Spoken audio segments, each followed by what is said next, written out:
So all this work's created here? Yeah. All this work was created within the last 6 months. So they were saying it's yours, and I'm like, I don't know.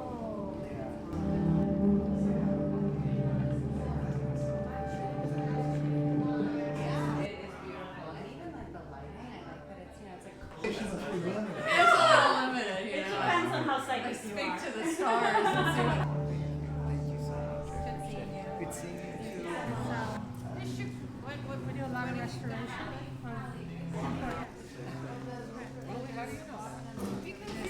I hate this up in glasses. I don't look good in glasses. He lives in Puerto Rico. Oh, that's right. So it's our neighbor. Okay. Yeah, not any dog.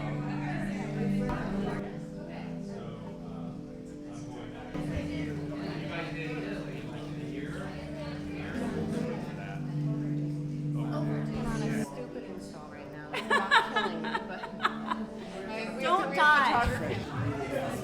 Different approach to it. Exactly. Because honestly, I just want to get myself famous. That's right. Very important, yeah. I photographed him in the project. I need a driver's license. Work came out of my mouth finally.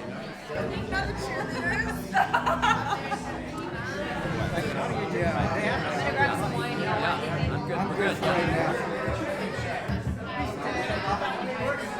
Hello, thank you for coming. My name's Mark Acetelli.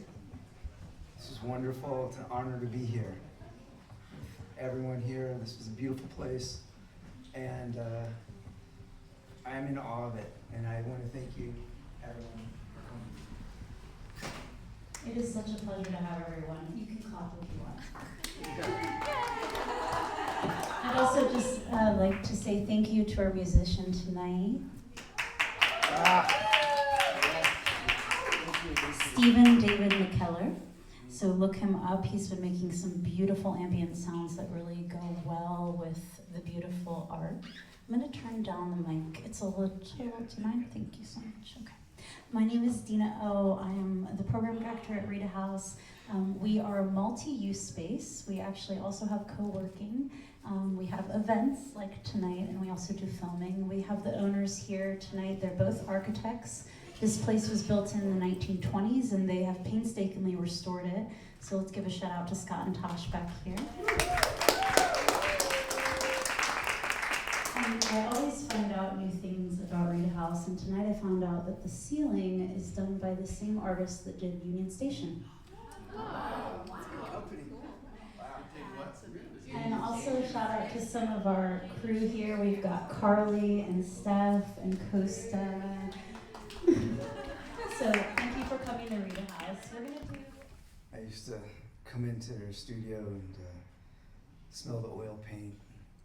What are you doing? This smells. What is this? And she'd be painting, and I'd grab my crayons and draw with her. You know, How like old were you? it's probably about 5. 5, wow. Yeah, and it's kind of like what I do with my kids now. They come to the studio and they grab, I give them paints and I paint, and we all paint together. So it's really cool. That makes me think about 2 things. One, shout out to your family here. How is it to multitask being a father and an artist and a husband?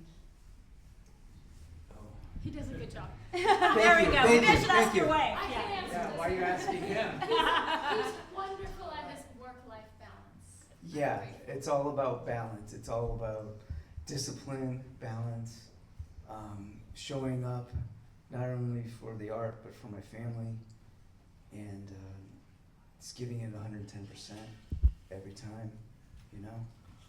And, 110. she was a painter, What was her name? Jacqueline, and I would watch her paint in the studio, and I would always draw with her, but I was drawn to music as well. So while she was painting, I would be playing a little guitar as well, and she gave me the artist spirit. She gave me permission to be an artist and to take this crazy life of, you know, just doing it. She never judged me. She was always like, go for it. And I think that gave me the confidence and instilled in me what I needed to do as my life's purpose. And without her, I don't know what I would do. You know, I don't know. But she said, you can do it. And I said, okay. And I did it, and I'm doing it. And I thank her every day, and she's with me wherever I go. Another aspect of the practicalities of being an artist, because this is your full-time thing, Yeah. This is how you live your life and fund your life. Can Uh-huh. you talk to any aspiring artists about how to work-life balance, admin, how does that work? Get ready to wear a lot of hats. It's a full-time job. Making the work is just like 50% of it. The other 50% is getting it out there, getting it seen, making connections, networking. Oh, and you got to balance the books, and you got to do all these different things. It's full time. Making the art is the most important thing, but getting it out there is a whole other thing. Plus, if you have a family, you have to reserve enough for your family and to be a good provider and a good husband and a good father. That's first and foremost, I think. Once you have that, then you have the wind behind your sails and you could do anything. It's the support of my family that keeps me going. And I'm grateful for that. And that's what it's all about for me. This one came through many incarnations, and it was many different things, but what I do is I work, and I don't really I just go by my intention, and I push the paint around, and something starts to happen through that process. If I have a preconceived idea, it generally doesn't happen. So this one is called Florence, and I went back to Florence in my head, and I brought back these memories, and then it started to appear. It wasn't going to be called Florence, but it just happened.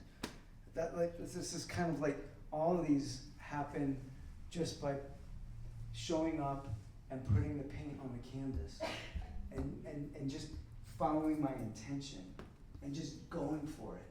And if I make a mistake, it's okay. That's part of the process. That mistake might make the painting. It might change the direction of where it goes. So I'm open for interpretation as I'm painting, and the painting comes to me. How many layers would you say? Oh gosh, that's many, many, many, many layers.